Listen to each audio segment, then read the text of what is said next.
Ido, this film is for you.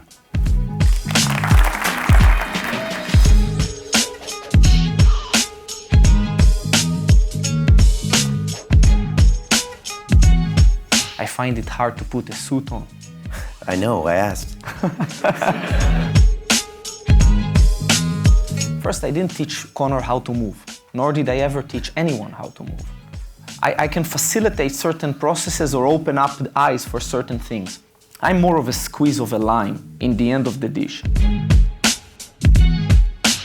Will be a lot of play. Do you guys have a lot of fun? Always. If you don't play, it's very hard for you to evolve ideas. If you don't play seriously and full on, you don't get anywhere. Okay. I just bring what I believe in, and I believe in play. And I've based myself in my weaknesses, not in my strengths. I want to base myself at stuff that will serve me 50 years from now. And that's not my one-arm handstands, my muscles. If you're satisfied about your practice, you're a shitty practitioner. The Cartesian state of mind. This is the problem. I don't listen to my body. I am my body. It's the coin. You spin it around and you can see both sides of the coin at the same time. Only when you stop do you see one side. I never stop. I'm in motion.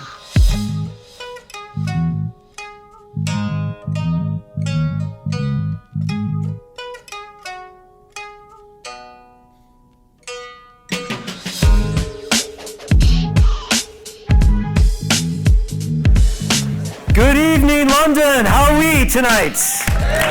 Woo!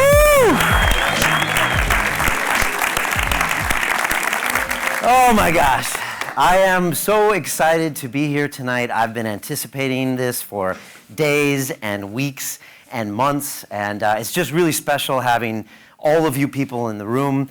There's people that have traveled from Israel, from California. Where's Tony Floreal? Flew in from LA. There's people that came from Europe. And everyone here means something special to me or Ido or other people in the room. So thank you so much. And welcome to the world premiere of Ido Portal, Just Move.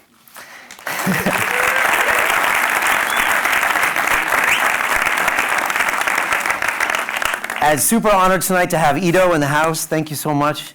And thank you for bringing the family as well. Haviva's here, and David, or Dudu, as he's told me, known in Israel. Thank you so much. You know, when he told me his parents were coming, talk about putting a little extra pressure on me tonight.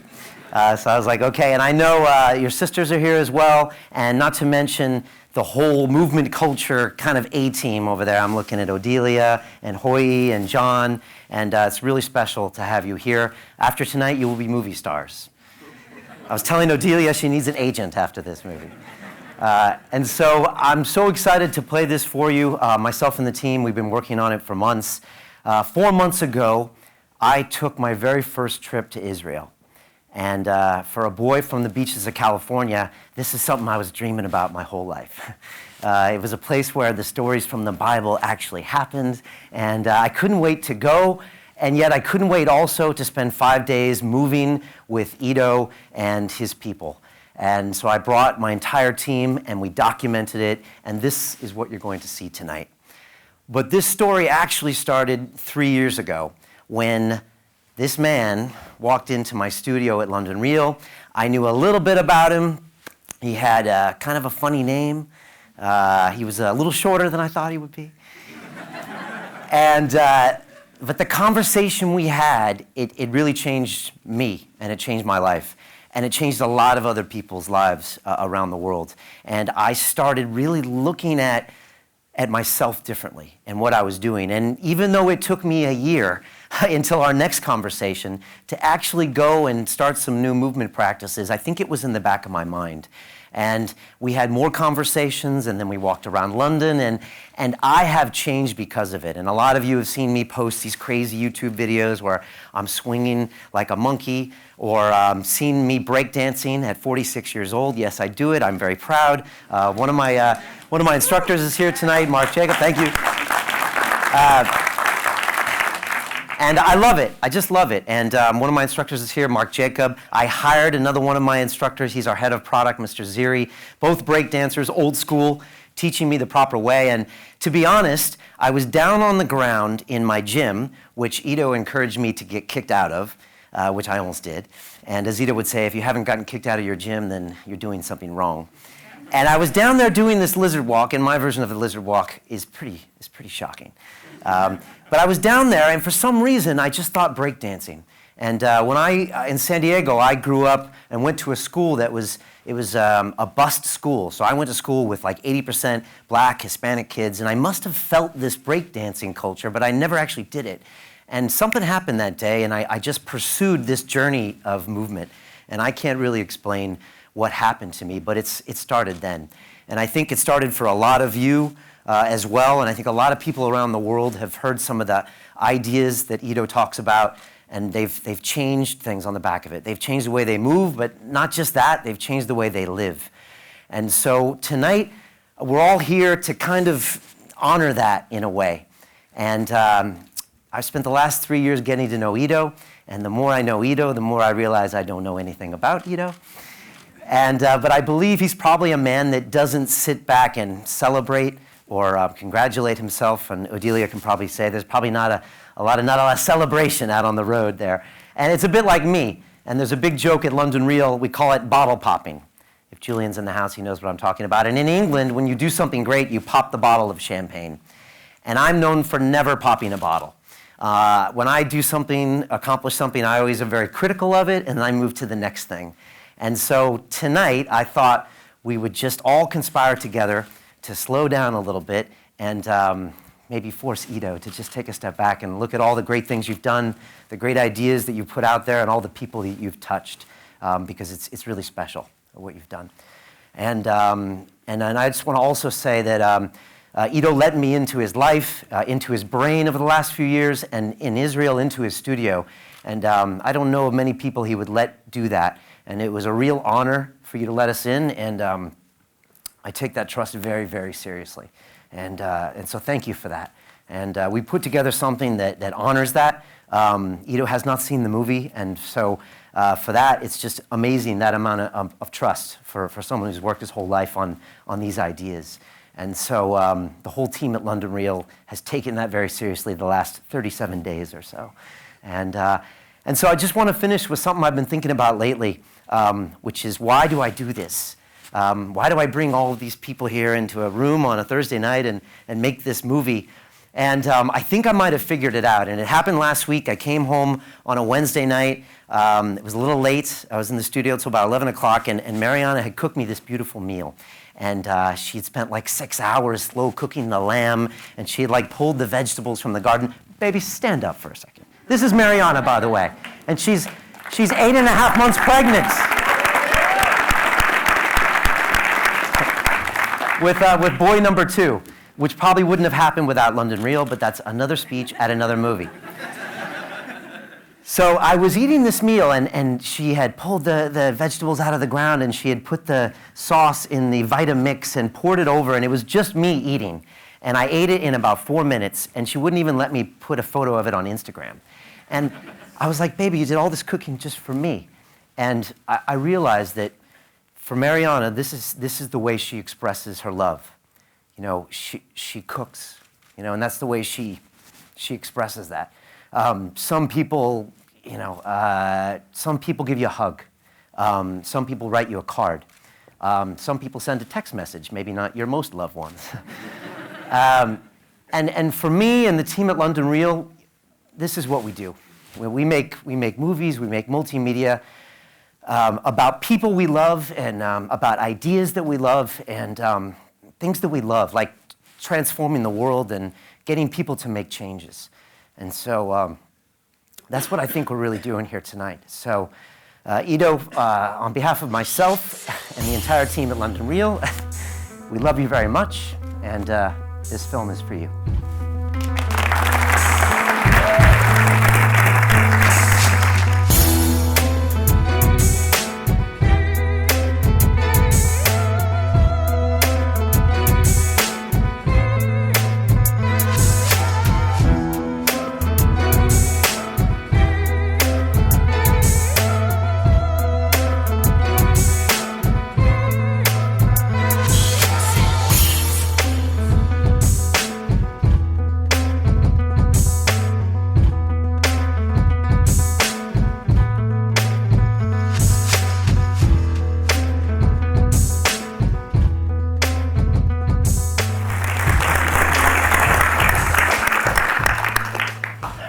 How are you? I'm good. What was it like seeing that footage from 3 years ago when you were in the studio? When you look at that, Ido, does that seem like such a long time ago? It seems Yeah. so. Yeah, living on the road makes that's always the feeling. Like there is a lot of life cramped into short periods of time. I remember we had a conversation then, and I said, when is the book coming? And I think it was kind of a joke, because I had heard you're not going to write a book. And of course, everyone on my show is writing a book. And you were like, I don't want to write a book. I think you said to me, don't walk behind me, walk beside me. And you didn't want to document things. Has that changed in the last 3 years, how you feel about documenting things? There are many ways to document things. We document things. We are documenting things. Right. But we constantly have a feeling like we're not. And we're actually documenting in the highest possible level, I believe. And a book just cannot do justice to some things, although it can serve. Yeah, a little bit too young for a book. It's always the feeling, it's like, oh shit, got a book. It's over. Right. There's some other TV cameras in the room that aren't ours. And I guess you are doing a bit more documenting these days, maybe. And also, you're letting us into your space a little bit more. Is that a conscious decision or just something that feels like the right time? It becomes more about serving and just getting it out there to as many people as possible. There are certain timings that must be respected. And things are just evolving very quickly. And I don't want to fight it from my own ego and small point of view, momentary, temporary point of view. So I guess it happens, and I allow it more than really being actively pursuing it. Okay. And the nomad lifestyle, is that a job requirement? I mean, if you want to do what you do, you have to touch people, right? I remember you told me in the movement experience I took from you 2 years ago, you said everyone gets touched in the experience, no matter what. You and Odelia will always touch everyone. And ultimately, is that the only way you feel like you can teach? No, there are many ways. This is a form of teaching. But it was important for me in that kind of childhood of the culture. The culture is in diapers, really. The ideas in the way that they are formatted and encapsulated. So it was important for me to touch people. Like if I didn't meet you, it was so difficult for me to really pass on some things. And you made an amazing job at presenting some of it and capturing some of it, and I still think it will never hit the mark. You can only approximate some things. So it was super important for me to be there, to touch. I guess it's close to its end in many ways. I'm not going to continue to travel for a lot longer. You slow it down a little bit? Yeah. Why is that? It takes its toll. It's like it doesn't matter what you do, you'll find yourself on the other side, really. Like if you start from, art, you can finish as a banker. Start as a banker, you finish as an artist. It's just you destroy certain things for yourself by pursuing them. And I've traveled and taught so much over the last 8 years. I've met so many people, and I've done it in that format that it's hard for me to get excited or the butterflies. Don't have any more the butterflies. Yeah. And that can be a bad sign in a way. Yeah. So I would like to explore other ways of doing it and passing it onwards and working with people and practicing myself and passing it in a potent way. I want to be full on. I don't want to be doing things half-assed. Yeah. I find it so hard to document your ideas, harder than any other person I had on the show. You know, I've really spent 3 years talking to you, and I feel like I now know less, in a way. And we managed to capture a few of those brief moments. It's like, psh, and if you don't get it, it's gone forever.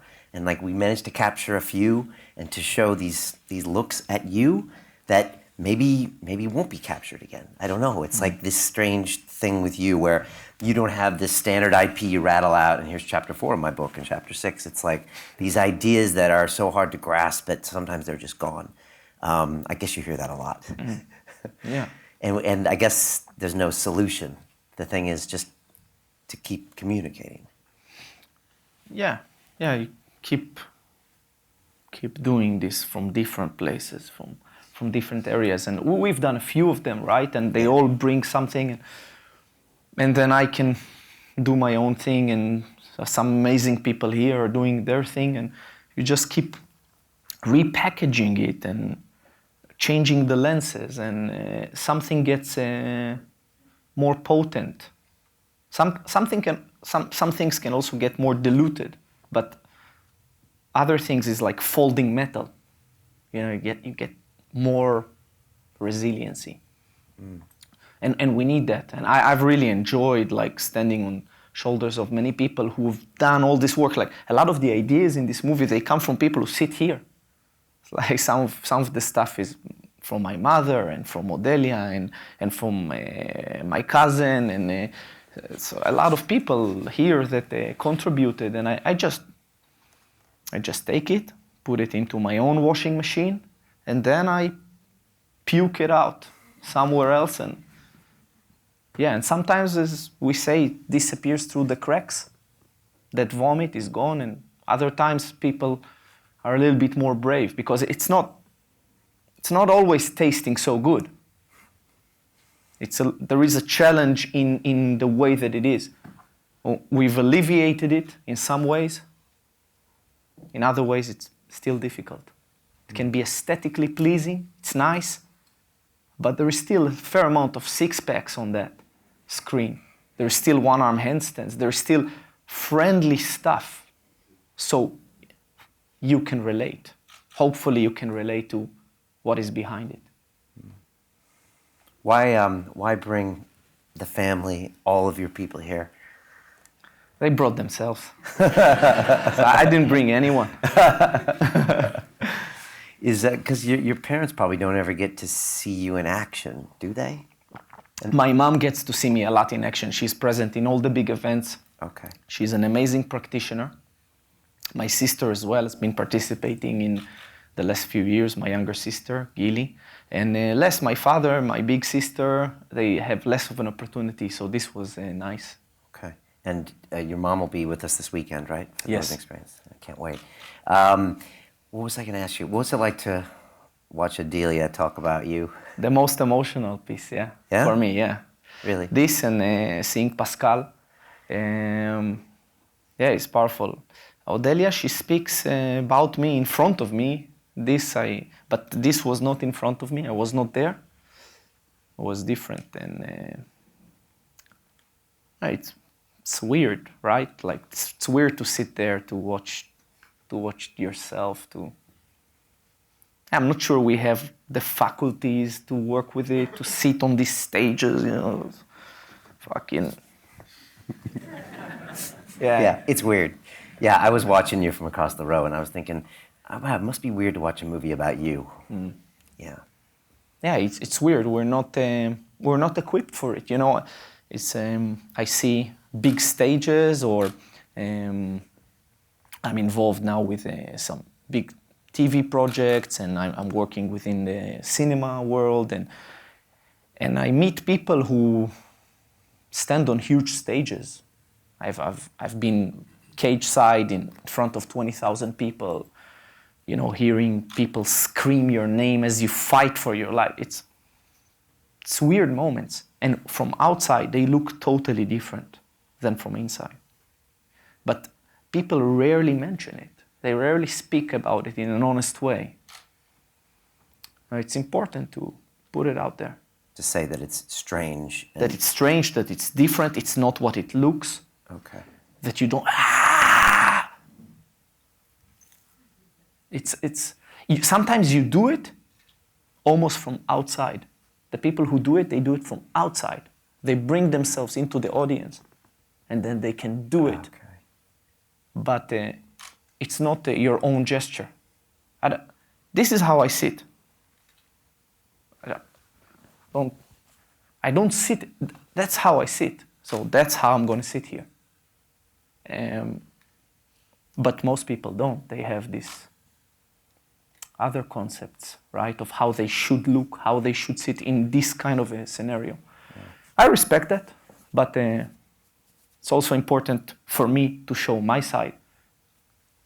Is that why you keep your teaching environment small? I mean, is that why I'll probably never see you on stage with a microphone on the side of your mouth teaching 2,000 people?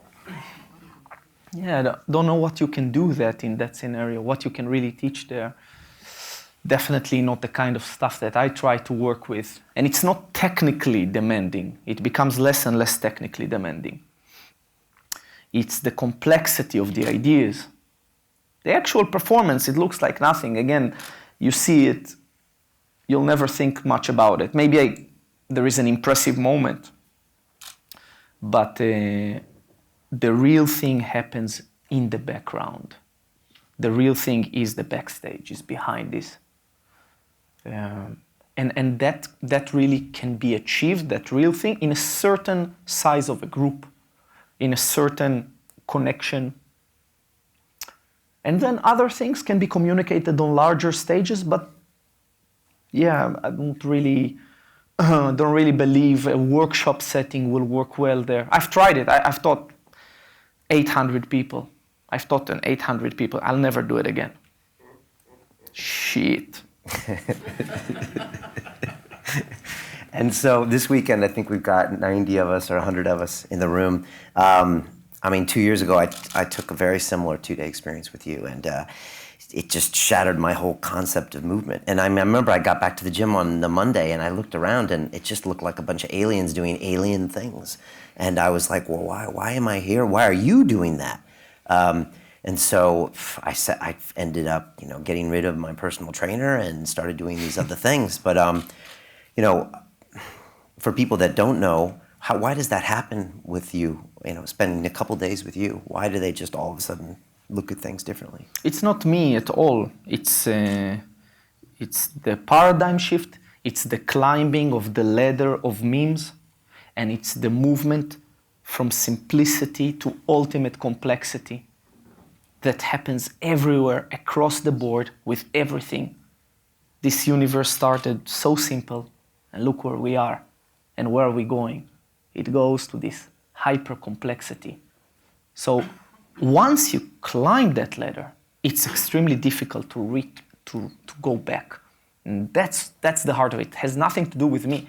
I'm just a container of it. I present it, I do it. Sometimes I do it in a good way, sometimes I do it in a shitty way. My sense of humor maybe touches some of you, others completely cannot relate to it. I'm just a filter. But the paradigm shift, the climbing in the ladder, that is very hard to go back. And it takes a toll when you do go back, because we all do go back certain times. We go back to our pleasures or simple things, but it takes a toll. Once you have it in your mind that there is another stage in complexity, there is a toll. You have to pay a price if you go back, which a lot of people do, and they don't even realize that they do. They pass by ideas, they're inspired by it. Then when it comes the time to actualize it, they discover difficulties.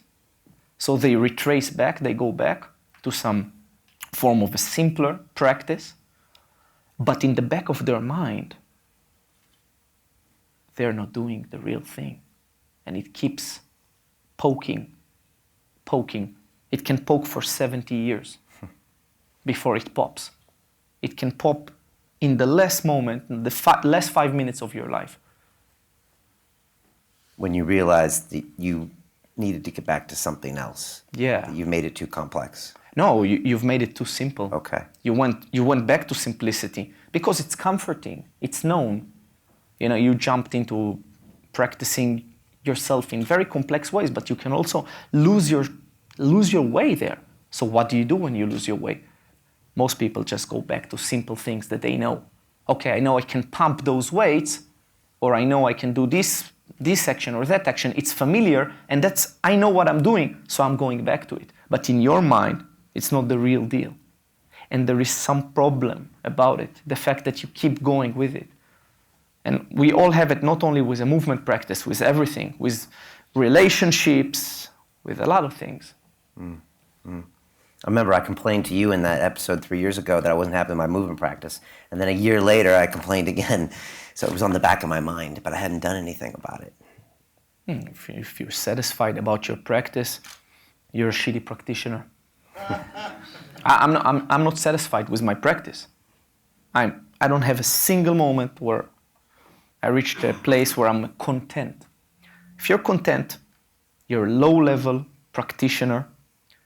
Perhaps that's not your major focus or orientation. Who's a happy artist? Who's a happy craftsman?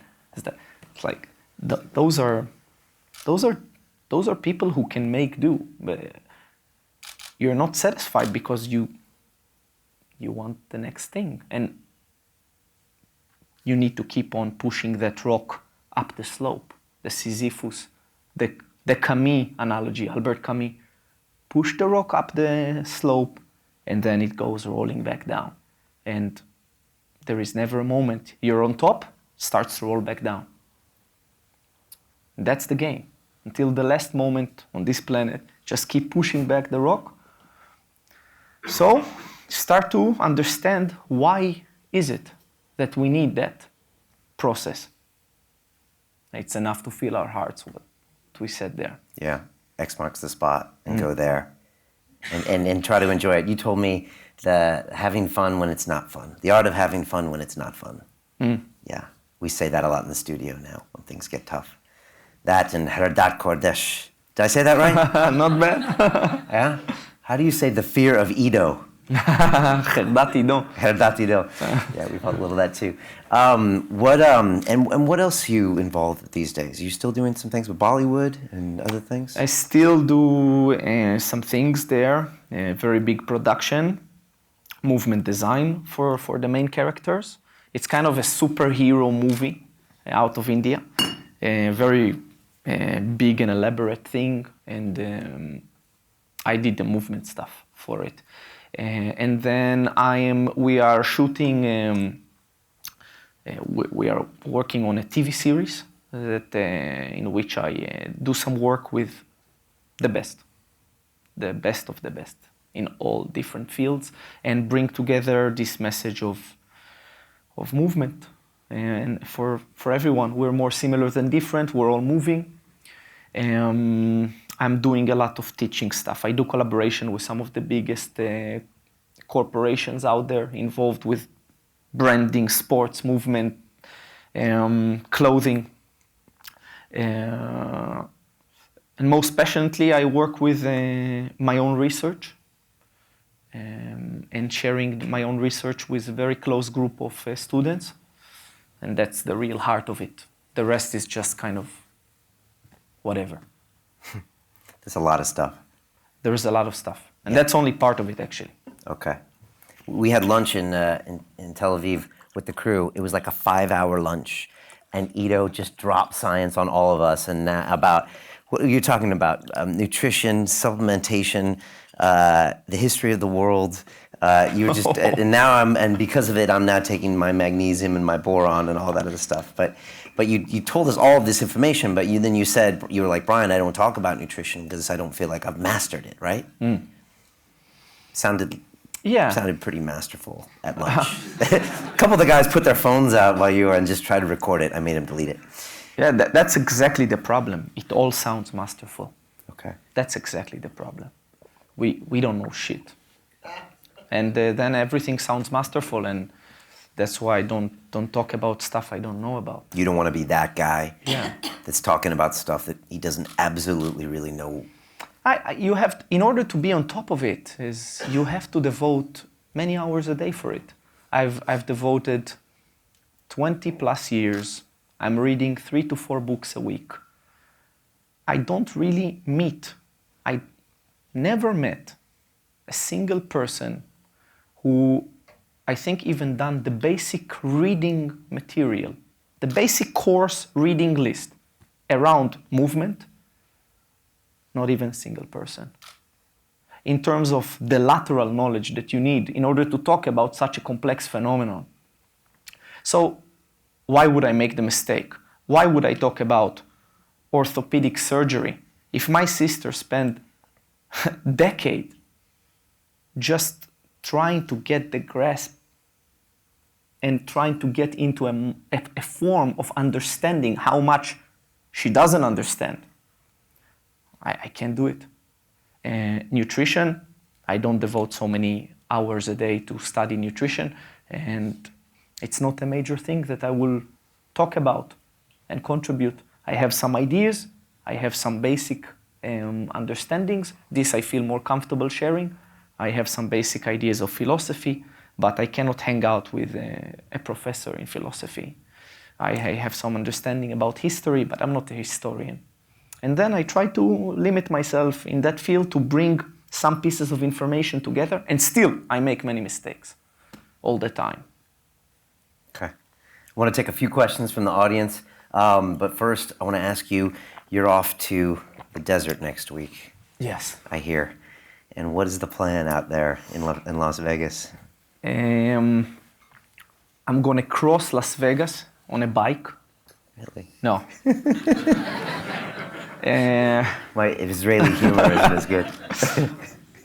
I actually did that last time. It turned Really? out horrible. Yeah, it's like in the prep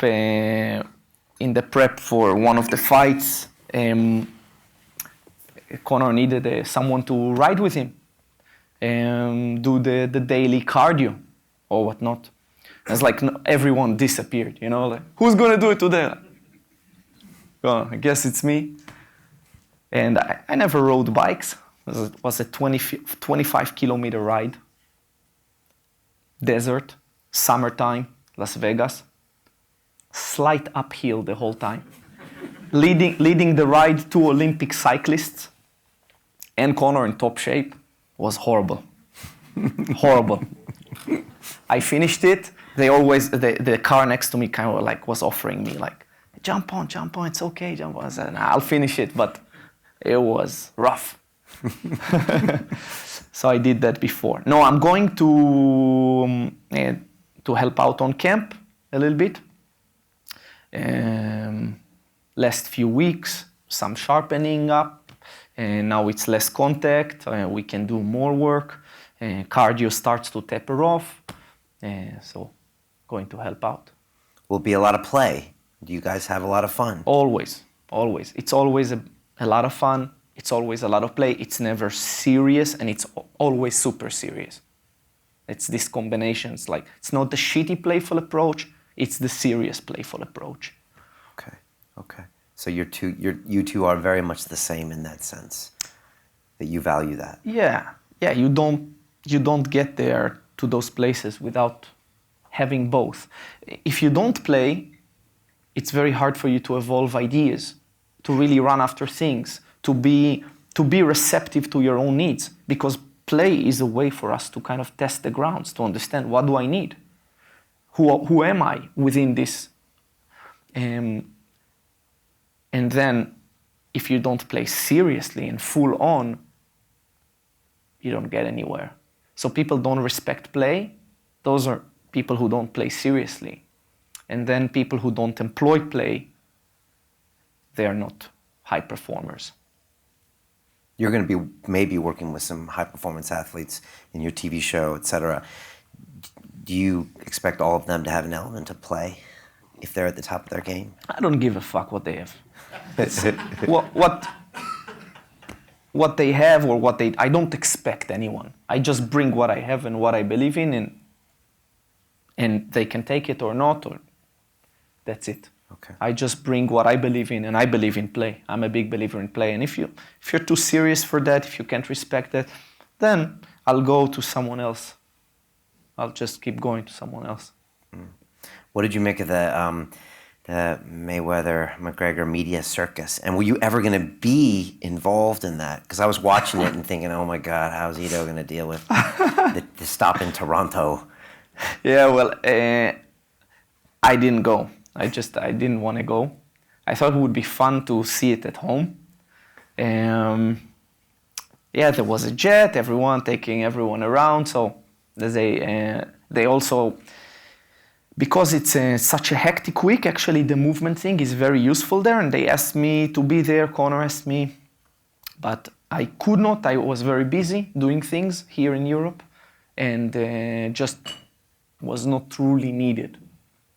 What did I think about it? Was good fun. I think it was good fun. There were way too many sore asses out there. Too sensitive.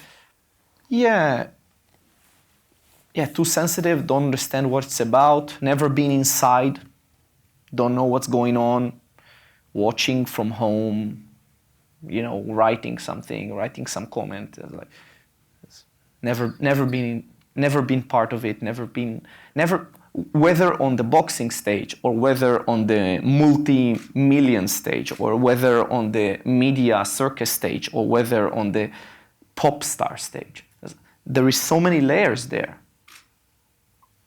So it's not what it seems from outside. Okay. Dana White said that the fight starts there, getting inside each other's heads. Is that true? It can be. We've seen it before. It can be.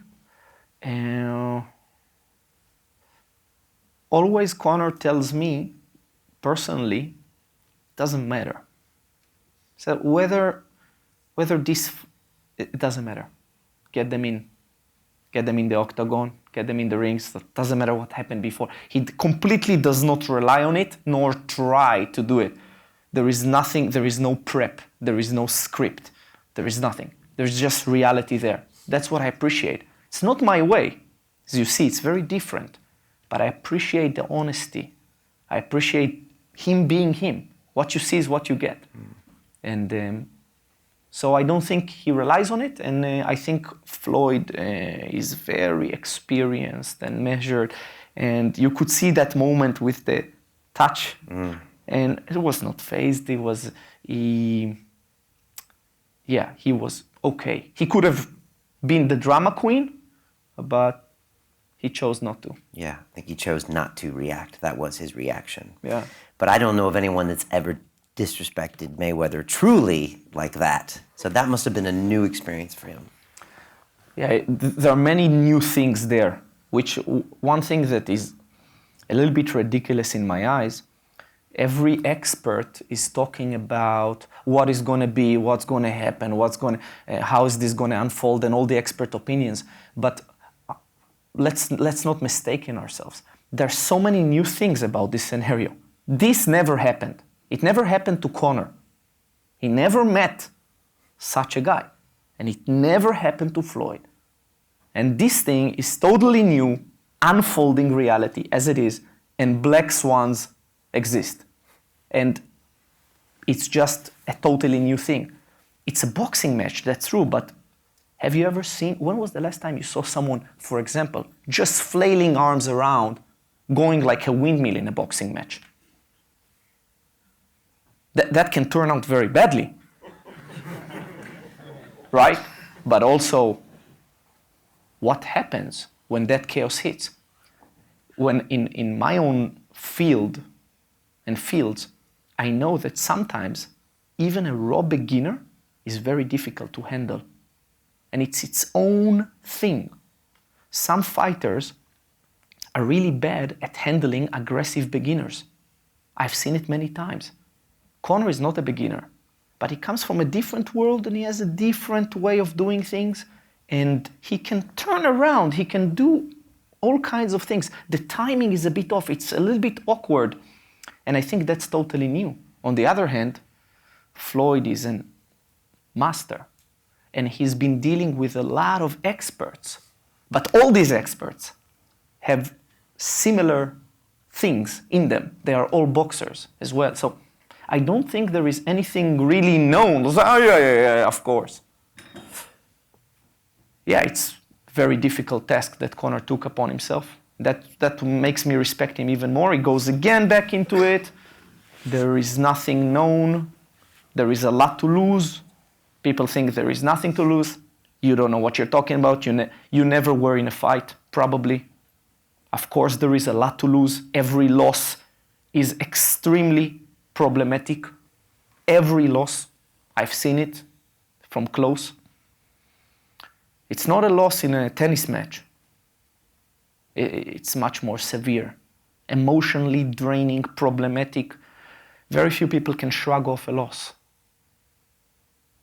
Yeah, I've known fighters and they will remember the details of the loss to that day, and you don't want to bring it up, even the ones that are the most well-rounded and most stoic. For sure. And I remember my losses. I remember things, and I was not a fighter. I remember my losses. I remember small trips. I remember, if you're really meticulous and if you're going for it full on like these two, a loss is severe. You will dig into that wound for the rest of your life.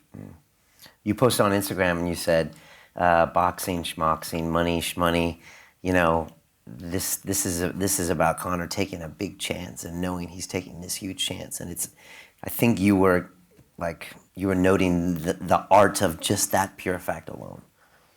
Yeah, I have to speak about it as a friend, and that's a personal angle. I just have this appreciation for my friend doing it in the way that he's doing it.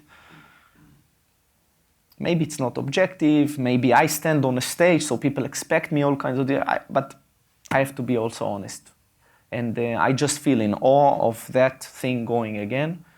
I know who he is on a personal level. I've spent time in his house, living with him. I've passed through losses and wins, and I know I just have appreciation for another one of those.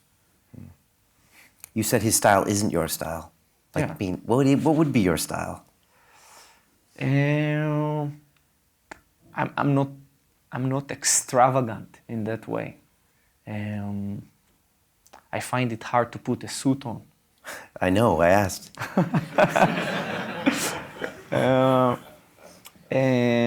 I find it, I have a lot, there